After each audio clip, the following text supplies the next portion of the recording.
waaye maa ngi lay dénk ñaara fi nekk mag ñi ak ndaw ñi te mag du werante ndaw du xuloo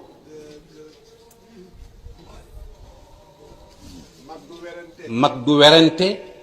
ndaw du xuloo werante dafay waral weddente xuloo dafay waral xastante kon yow Moustapha boo boolee sa bopp ci mag ñi bul di werante boo boolee sa bopp ci ndaw ñi bul xuloo donte li ngay dégg lu la naqaree ngi ci mu ni ko nu may def mu ni ko fa sabbih bi hamdi rabbika li nga doon a tax ñu joxar bi la bu ma ko rocci woon ci yow rof ko ci ñoom liñ lay wax yaay wëlbatiku di leen ko wax kon demal nga santee ma li nga doon bi hamdi rabbika lépp li nga doon a ko waral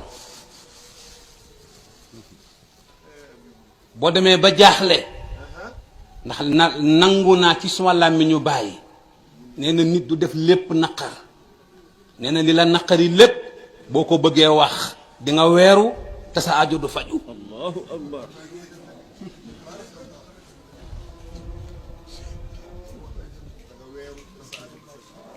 nee na li la naqari lépp boo ko bëggee wax di nga weeru te sa aajo du faju kon wakun min as-sajidina man mi dara umpul jëlal sa gémmiñ dëpp ko ci sama nopp man yàlla waaw loo wax ak àdduna am na ñu déggul li ngay wax am na ñoo xam ni seen yoon newu ci kon ki dara umpul te lu waaye wax mu dégg ko wax kook moom wakun min as-sajidina lii ma la dénk nag waabud rabbaka na nga ci sax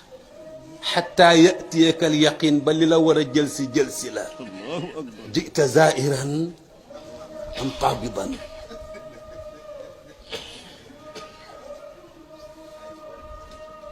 sidqul lisaani loo nar a wax jëf ko jëf ko wax ju bari baaxul loo nar a wax jëf ko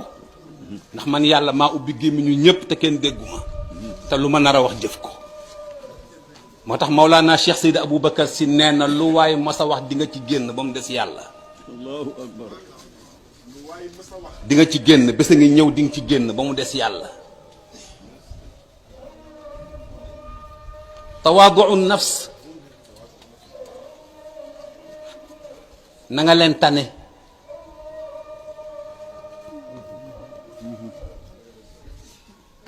tawaadu nafs na nga leen tane nasihatul ixwaan dimbaleel say bokk wax leen la nga leen war a wax te buñ ca mënul dara nga dimbale leen ci te wax yépp bi ci gën a rafet mooy yedd sa mbokkum jullit ci ruq génn te kenn du ko dégg moo tax tooñ baaxul tooñ baaxul ndax ñett yàlla rek la jikk ñàkk kilifa yàlla rek la jikk ñàkk diisoo yàlla rek la jikk def lu la neex yàlla rek la jikk faalun lima yurid waa seetal sañ-sañ bu toll ni ku ko am ba pare nga wëlbatiku ne duma tooñ inna allaha laysa bi dhallamin lil abid te ñett yi penc mu sax mu tas te mooy dox ca këru yàlla penc bu amul kilifa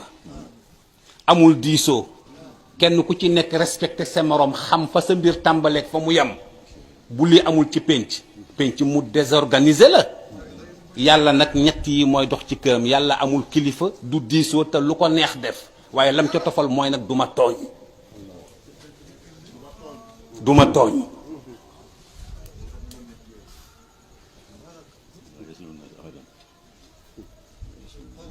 yàlla nee na duma tooñ ku am lu la naqari seetal sa bopp moo tax bëri na ku am mbir di ko istixaaralu pour seet fa mbir may tàmbaleek na muy mujje ñu wax la la cay xew yépp nga dëgmal mbir ma te doo ca am la nga bëgg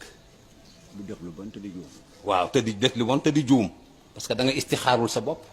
Allahu bala ngay seet sa mbir da ngay seet sa bopp Allahu moo tax àdduna ñaari mbëru làmb rek ñoo fi mos di léewtoo ñaar kan ak kan. dëgg ak doole alxaqu wal quwwatu alxaqu wal quwwatu dëgg